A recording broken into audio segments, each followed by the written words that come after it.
Now, more on the latest building collapse in New York. You might have heard a few moments ago, I was talking about the Salomon Brothers Building collapsing. And indeed it has. Apparently that's only a few hundred yards away from where the World Trade Center towers were.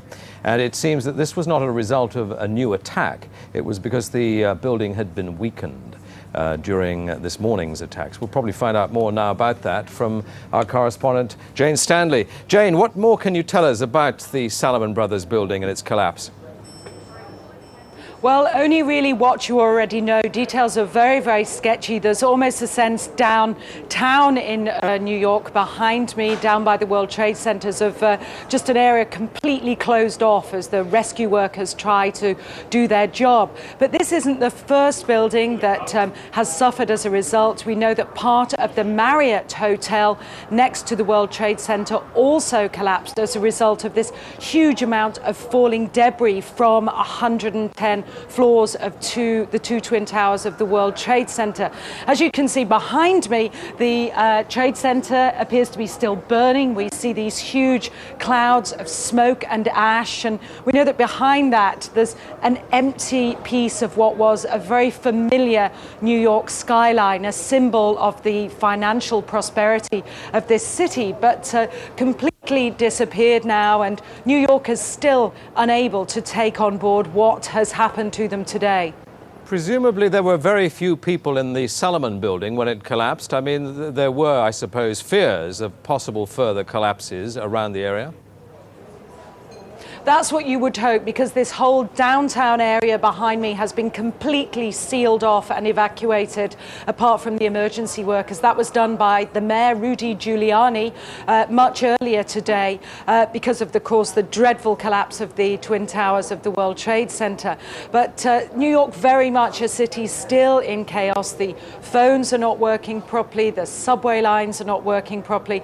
And we know that down there near the World Trade Center, there are 3 schools that are being turned into triage centers for emergency treatment. And I know that over in New York Harbor, where the famous Statue of Liberty is, there's a field hospital where 1,500 people are being treated. And we have heard, though it's unconfirmed as yet, that 100 New York City police officers have been taken there as well for treatment. But we do need to confirm those figures for the officers. It's now, some 8 hours since the attacks. Is there any estimate yet available of the number of casualties in the World Trade Center? I think we can only go at this point with the words expressed by the mayor of New York, Rudy Giuliani, that it's too frightening to think how many there could be. We know that it's about almost 300 people on the airliners that were used in these attacks. But you've got to remember, this was 9 o'clock in the morning on a Tuesday morning. It's busy in downtown Manhattan, in the financial district then. The World Trade Center itself has 50,000 workers. There are tens of thousands of tourists who go up there every day. The figures are almost too frightening to contemplate. You can understand why nobody yet wants to put a figure on them. Listening to the mayor, Rudy Giuliani, a bit earlier, one of his messages was, business as usual. We won't let this get us down. But presumably, a lot of Manhattan people must have fled the city to Long Island to get away from possible further attacks. Well, a lot of people were certainly trying to, but you remember that very early on, all the bridges and tunnels to the city, as well as the airports, were closed. New York was sealed, essentially. Now, we do know that the Long Island Railroad has begun running again to get people out of the city if they can, and people who can't manage to get out and perhaps lived in that area, they're being offered accommodation in empty school buildings. But certainly I saw earlier on today huge crowds of people desperately trying to walk up upper Manhattan to get as far away as possible. I think nobody really knows how to go or where to go, and you have to remember, even now, I don't think people can sink in to people what's happened. We haven't for the past hour or so heard much from the people of Manhattan. You're with them there. I mean, what are they saying tonight after this catastrophic attack?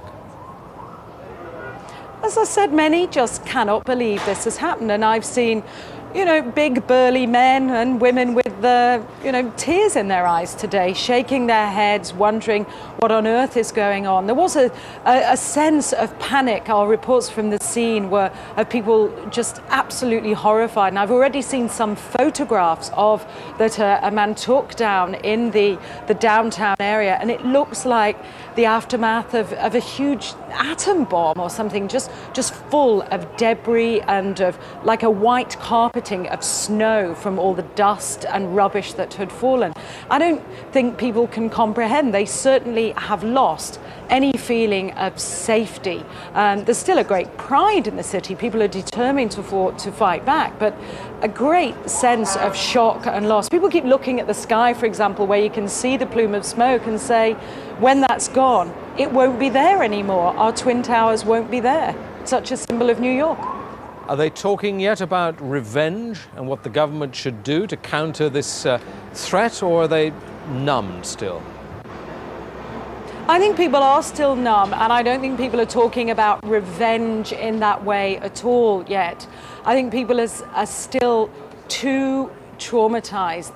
We don't know how many people have been killed. We can't even put a figure. I think when you talk to people on they daren't even say how many people might have been killed and injured. And I think that feeling, until the idea of the devastation, people don't really know what to say or what to think. I think they feel the bubble of their security as being in America has definitely been popped. This city and this country will not be the same.